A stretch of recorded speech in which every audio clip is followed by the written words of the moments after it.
Leadership fatigue is real. I've seen it, I've lived it, and maybe you have too.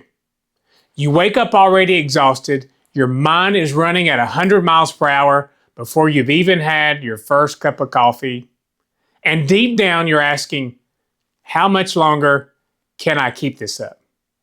But here's the truth. You can't pour from an empty cup. If you don't learn to calm your mind, restore your energy, and balance your emotions, you are going to burn out. But today I have good news for you. Hey, I'm Dr. Jeff, and I want to talk about leadership fatigue because it does not have to win. In fact, some of the greatest leaders in history learned to turn fatigue into fuel. And today I want to show you how, using timeless principles from Napoleon Hill and practical steps that I've lived out myself, can help change leadership fatigue. So let's start with something called calming the mind. Your mind is your greatest leadership tool, but it's also your greatest enemy when it runs wild. Have you ever noticed that when your thoughts spiral, your decisions may get cloudy? Or you have mental fog? Napoleon Hill taught the principle of applied faith.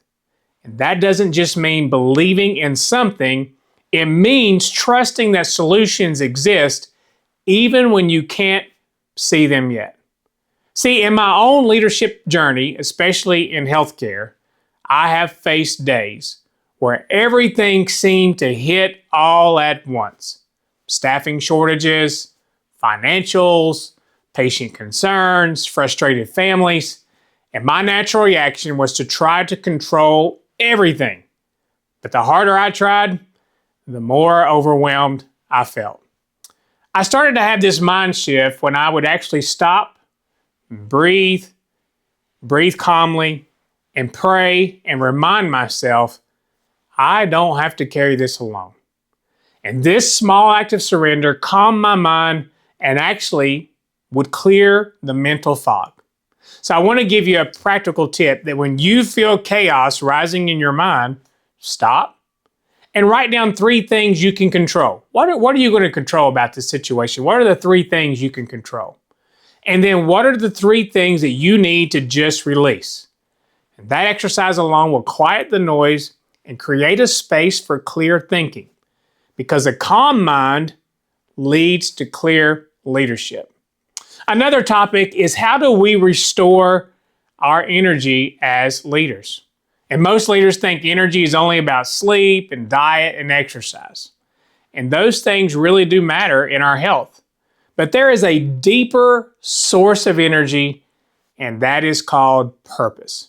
Napoleon Hill writes about a principle called going the extra mile. And that doesn't mean working yourself to exhaustion, which many of us seems like we try to do that. It means finding a why so compelling that it pulls energy out of you even when you're tired. So let me give you an example. There was a time in my leadership career where the demands just felt impossible.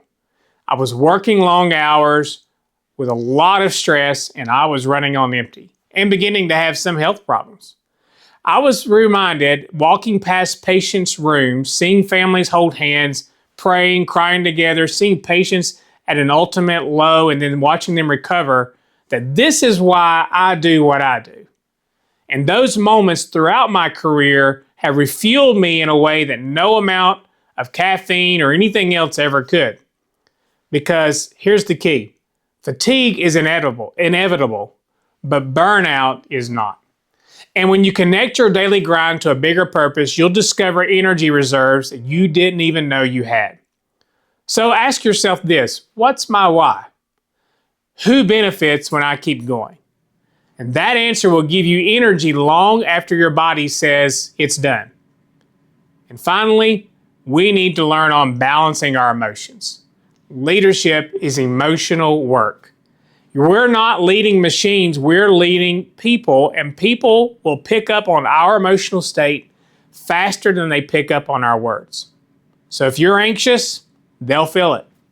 If you're angry, they'll carry it. If you're steady, they will mirror it. Napoleon Hill called this self-discipline. And discipline isn't about controlling others, it's about regulating yourself. It's about refusing to let temporary emotions create permanent damage in your leadership.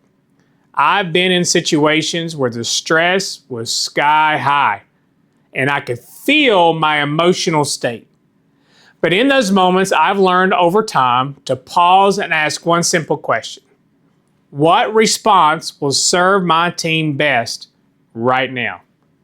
And that act of pausing has saved me from reacting out of emotion and allowed me to respond with clarity. So another practical exercise is that before any high-stakes meeting, take 60 seconds alone. Breathe deeply and calmly, speak words of calm over yourself, and when you walk into the room balanced, your team will follow your lead.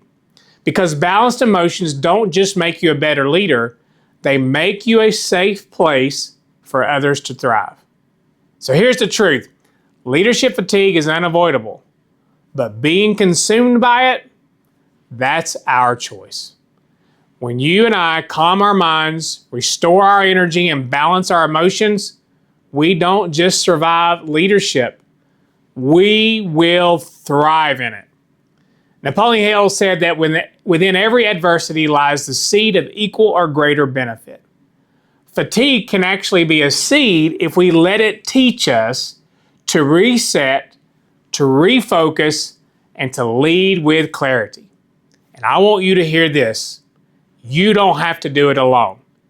Faith overcomes fatigue, purpose restores strength, and balance creates peace. So today, take one step, and it only just takes one. Quieten your mind before the chaos begins. Reconnect to your why. And when your energy feels low, you'll know your purpose and why, and you'll feed from that. And pause before you let emotions take over. Because small shifts create big breakthroughs. And when you choose faith over fatigue, you don't just change your leadership.